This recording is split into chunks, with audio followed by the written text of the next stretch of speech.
China helped to finance terrorism. Bank of China facilitated transactions that summed up in $5 to $6 million in the midst of the Intifada, in a time that Hamas needed every single dollar. And many, I would say thousands of rocket Qassams were shot towards Israel in 2004, 2005, 2006. Still, suicide bombings were carried out because of Hamas had access to money that Bank of China agreed to wire. And we have to remember, because of our cases against the European banks and the Arab banks, Hamas could not wire any more money from the headquarters in Syria and Jordan straight into the Gaza Strip. They had to find a different way, and they did. They found the Bank of China. So, Bank of China had to pay. Israel wants a relationship with the Chinese. That's fine with us. We want Israel to survive. We want it to have big and strong economy. But first, pay your debt. Pay, because if you don't pay, you never learn.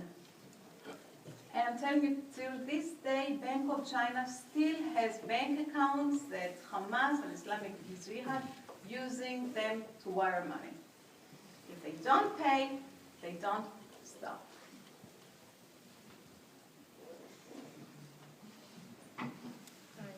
First of all, thank you so much for coming. I've been following you for years. And appreciate very much the work that you do.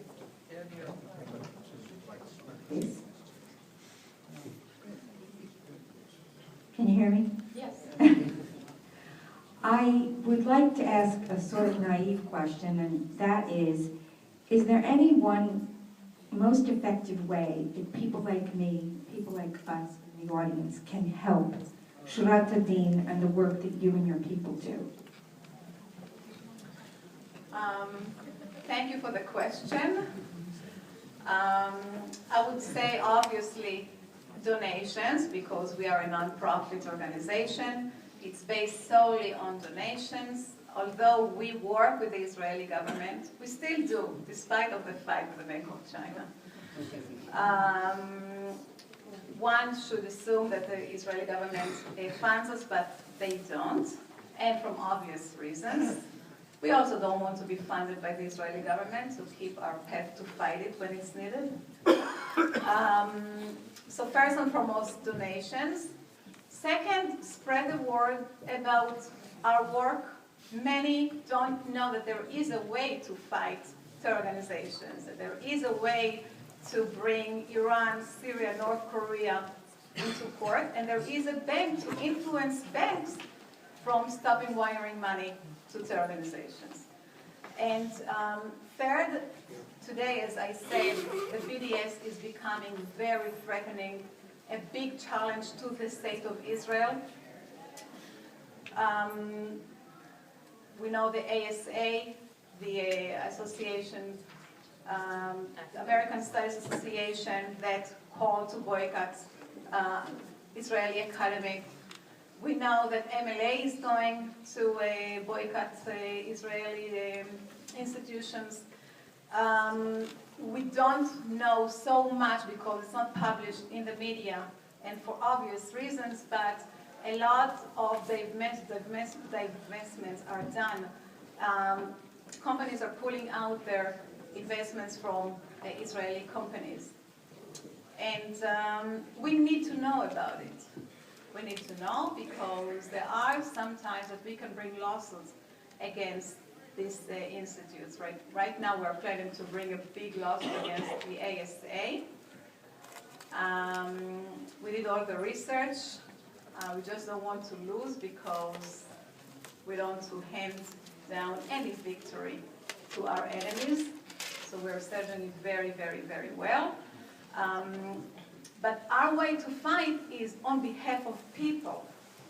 Shurat Adin is an organization. Shurat Adin itself cannot bring lawsuits. The lawyers in the organization can bring, and we bring plenty of them on behalf of professors, on behalf of terror victims, on behalf of victims that were killed or injured. So this is a third way where you can help us. Take two more questions on this side and another question over there, here. Thank you for all the work that you do. It's incredible. I just want to get a sense of the size of your organization. How many people do you have working with you? We have 9 lawyers working in the office in Israel. We have an office in the outskirts of Tel Aviv.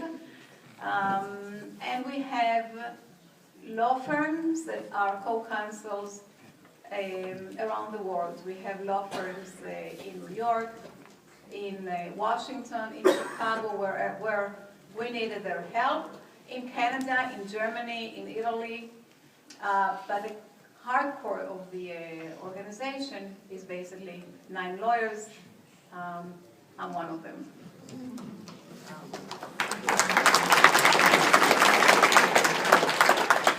I'm surprised you haven't mentioned any actions against SWIFT. Maybe you want to explain. Well, SWIFT, you know, we almost did it. And I so regret we didn't catch it on time. SWIFT is, I mean, you can define it better than me. That's the way that you can wire money worldwide. When you want to wire money to a different country, you must use SWIFT. It's based, I think, in Switzerland, and it allows one bank to wire money to a different bank. During the Iranian sanctions, SWIFT simply violated these sanctions. For some reason, they thought that they are above the law, and the sanctions do not apply them. We almost filed a lawsuit against them, but by the time that we got the victims to get organized, the SWIFT already announced that they are cutting back and they will not facilitate Iranian transactions any longer. But you should know that every organization, every institution that helps a terror organization or state-sponsored terrorism is violating an American law. And I can tell you that 2 years ago, there was a big decision at the Supreme Court of the United States called Holder versus Humanitarian Aid Project, talking about a bunch of professors from Harvard University that decided to help the Tamil Tigers. Right, it's a terror organization in Sri Lanka. And the way they wanted to help them is to teach them how to approach the Congress, how to approach people. Tamil Tigers wanted to be taken off the watches of the State Department, and the professor just told them simply how to do it, what to write, and how to approach. And the Attorney General of the United States, Eric Holder, indicted them for aiding and abetting a terror organization. The professor came to court and said, what did we do?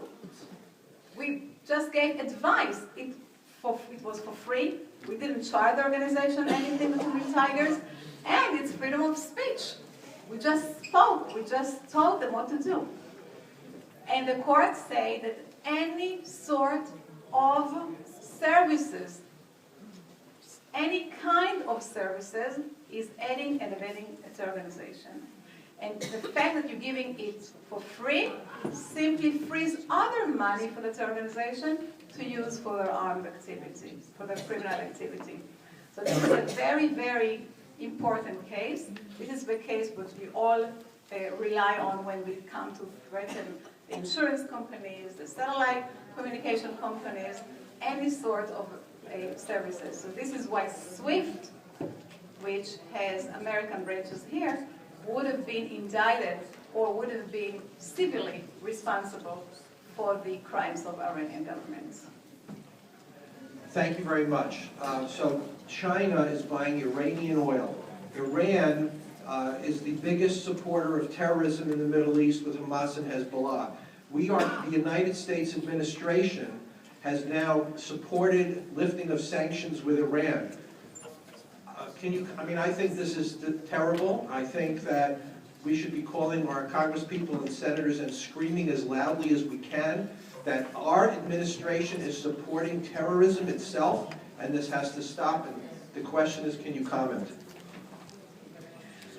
Well, all I can say is that I joined the calls from the Israeli government, who is terrified from this lifting of sanctions that the United States is planning to do. It's a dangerous road. All our leaders spoke about it, yelled about it, called about it. When they come to the Capitol, they speak to all the senators and congressmen in order to try to stop the administration from doing this fatal mistake, because it's a mistake. Because it's a mistake, because the current president of Iran is following his past. He is continuing with his nuclear program. He just learned to act differently. That's all. He's wearing a suit. He looks better than Ahmadinejad. He speaks nicer. He knows how to approach the Western community. He even opened a Facebook page.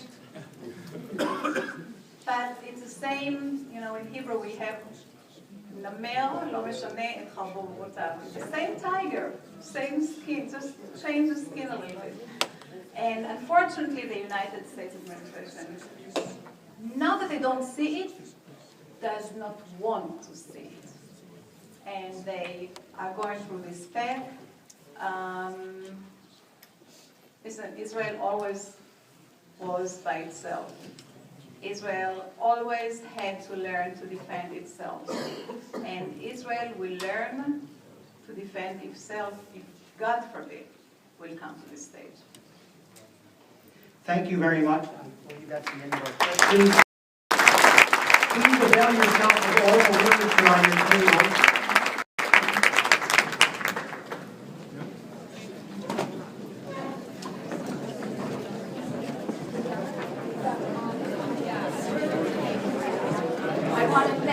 I want to thank Nitzan for graciously agreeing to speak today and for educating us on extremely important work that Shirat Hadin does.